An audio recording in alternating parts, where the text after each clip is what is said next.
like, get a boundary book. And in that book, you write down your boundaries. Like, you write down your boundaries like you're a 6-year-old.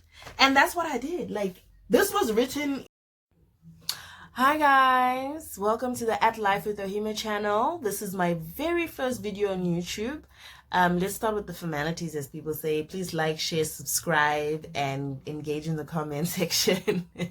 Also, this channel, I like to call it a lifestyle channel because I don't really want to niche myself in. But there's going to be a lot of YAP sessions on this channel.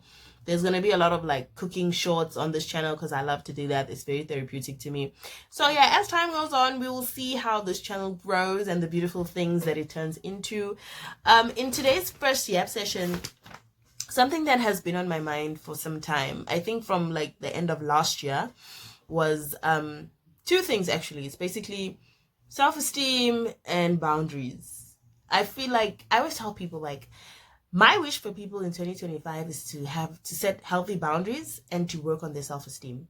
You see, the thing about self-esteem is that whether you're conscious of it or not, it runs your life. Like, self-esteem sets up like implicit expectations in your mind, and those implicit expectations turn into like actions that turn into your reality. So if you don't think really highly of yourself, you need to just, if you're a person who doesn't think highly of yourself, like, what type of reality are you setting up for yourself? Are you always going to be lowballing yourself? Are you always going to be in relationships and situations that don't benefit you? Are you going to always be the person who, you desire good things but you can't get it, but you don't know why? And that's why I'm saying, like, I want us to really pay attention to those two things. Those two things actually go hand in hand, because if you have a good, healthy, high self-esteem, you are able to set healthy boundaries for yourself. You are able to say, hey, this situation doesn't work for me, so no thank you. And you don't fall into the trap of things like people pleasing, overcompensating, overextending yourself, and things like constant self-doubt and negative self-talk. And for me, the reason why I believe in boundaries a lot is because I feel like that really, in today's day and age, we come across narcissistic people, we come across takers. The thing about a taker is that they will never say no if there's no filter from them taking. Takers will always take. That's why givers need to be able to say, sir, ma'am, because they will always take. And I've been in a situation where I think what really ticked for me was, like, I was in a situation where I chose myself, and I realized how freeing that was. I realized how I felt like, okay, this situation is breaking my heart, but the fact that I was able to say, hey, you don't deserve this. I was able to extract myself from the situation and be like, damn, that made me feel really like good about myself. I felt like confident. Like, I feel like I've always been a confident person. I feel like I've always had good self-esteem. But in that moment, it was a reminder, like, damn, this is really nice to actually choose yourself. Like, when you choose yourself, you actually look through the rearview mirror of all the bullshit you're walking away from.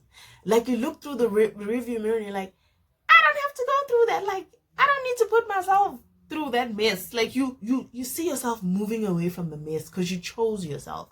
So that for me was always the starting point of, like, damn, like, I want people to choose themselves. And I really started looking at situations differently. Like, Usman Ban is in this situation because you don't have a boundary. You're not happy here because you don't rate yourself. You don't think highly of yourself. And I come across a lot of people who are like, yeah, but I don't know how to set boundaries. And I learned a little trick from somebody online like 2-3 years ago. And they were like, get a boundary book. And in that book, you write down your boundaries. Like, you write down your boundaries like you're a 6-year-old. And that's what I did. Like, this was written in 2022. Yes, this was written in 2022. If you can see, it says, oh, the sun, honey. My boundaries in a relationship. Like, the first one is, I will not stay in a relationship where my safety is threatened. I will not tolerate any form of blatant disrespect from my partner. My time will be respected. There will be no guilt tripping, emotional blackmail. you know, our relationship is private. There's a difference between privacy and secrecy. You know, there's a whole bunch of stuff that I written down there. And I always went back to this every time I felt myself being unsure about a situation. Like, I'd go back to my boundary book and be like, ma'am, it's right here. So that's something that these are two aspects in life as I get older I feel that we need, because, you know, we get into marriages, we get into relationships, and I feel like most of us are not happy in those situations because we're always compromising. You even compromise on your values. You compromise to a point where you are a shell of yourself because you don't know what matters. And you see, in order for you to set boundaries are things that align with your values and your self-worth and what you need at the time.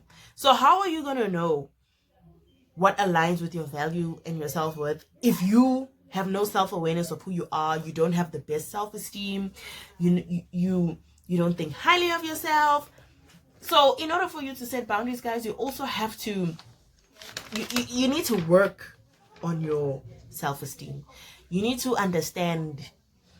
I think, you know how in Alcoholics Anonymous, they say like the first step to overcoming a problem is to identify you have a problem. So in order for you to get better with yourself, you need to identify that, hey, maybe I do have a problem. Maybe I don't think highly of myself. Maybe I don't have the best self-esteem. And then from there, you are able, and when you think like that, guys, you are able to go to the root of your low self-esteem. Does it stem from childhood trauma? Does it stem from traumatic events? Because a lot of us go through abuse when we were younger. We grieve people, like we lose our parents when we were younger. So those things really do affect you. Like, or are there failures? Like you struggled a lot in high school or primary school and you had a lot of setbacks and personal challenges. That also affects your self-esteem, guys. Like, even if you're somebody who suffered with mental health issues, that also affects your self-esteem. So that's why I just want people to really take the time, you know, like how we really started paying attention to mental health these past few years. I want people to really start paying attention to their self-esteem, because this thing can, whether you're conscious of it or not, it runs your life, guys. You make, how can I say this? I feel like as people, we make decisions based on how good our self-esteem is. Why do I have a comment? Based on how good your self-esteem is. You get what I'm saying? Like, if you think highly of yourself, you're going to make decisions that reflect that. Yes, I'm looking for the word reflect that. If you think low or you struggle with self-esteem, you're going to make decisions that reflect that. Like, even like I've seen self-esteem show up in places like the workplace. Like, I've led a team of people, and those people, some of those team members had low self-esteem. You'd see it in the way that they conduct their work. You'd see it in their work ethic. You'd see it in the way that they deal with their team members. Like, if they're not self-sabotaging themselves, they're sabotaging the team. Because people, when you're struggling with low self-esteem in the workplace, I don't want to say you coupled with being evil, but if you just don't think well of yourself, I don't think you can think well of other people. I feel like to a certain extent, the way you think about other people is a reflection of yourself. Do you get what I'm saying? So I feel like when somebody brings an idea to the team, you always like down. When somebody brings an idea to the team, they always like downplay it, you know, or they I feel like another thing, guys, I feel like office politics also kind of stems from low self-esteem. Like, have you noticed the people who push office politics? It's always gossip. It's always so-and-so did this. It has nothing to do with work. So, you know, I feel like those people don't rate themselves. Like, why would you want to be known as an office gossip monger? Like, why? Why do you want such a bad reputation at work? Like, when there's a new employee, you're like, hey, stay away from so-and-so. She lie on people. She do this. She sabotage. Like, and when you have good self-esteem, guys, you don't really play into the office politics of it all. You just are like, listen, this has nothing to do with my job description. You see, that is a boundary too. It has nothing to do with my job description. So I ain't gonna talk about it. I ain't gonna address it. It ain't got nothing to do with me. So I'm going off on a tangent, like memories are coming. But listen, guys, please work on your self-esteem. A book I would recommend is The 6 Pillars of Self-Esteem by Nathaniel Branden. Please read that. Also find resources where they talk about self-esteem. You find like a lot of I don't know if you guys have Skillshare. If you have Skillshare, there's like little courses on self-esteem and building yourself up and self-awareness. If you are able to afford a therapist, please go for therapy, because sometimes this self-esteem it comes from a deep place, like childhood trauma. Maybe your parents passed away when you were young. You experienced abuse. Your parents had high expectations of you, or your parents are pretty negative. They have their own problems. So guys, my suggestion is, if you have money to go for therapy, go for therapy. Therapy, life coaching, counseling, whatever. Do that. Also, take it upon yourself to be better. Read books. I know people don't like to read, but me, what has helped me is read books, guys. That would help you greatly. Please. So yeah, that's just a little bit of my YAP session.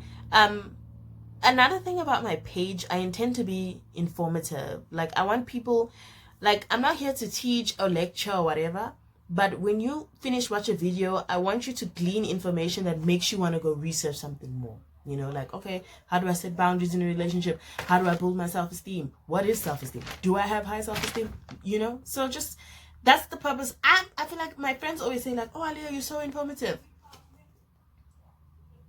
I think that's just me. It's the Virgo in me. I love to get information and like spread it to the world and be like, take it as you will. So yeah, please like, share, subscribe, join my page, join my channel, follow me on social media. You'll find my social media handles in the description boxes, and let's just have a fun time over here, a fun, informative time. Thank you. Ooh, the sun, I need the sun.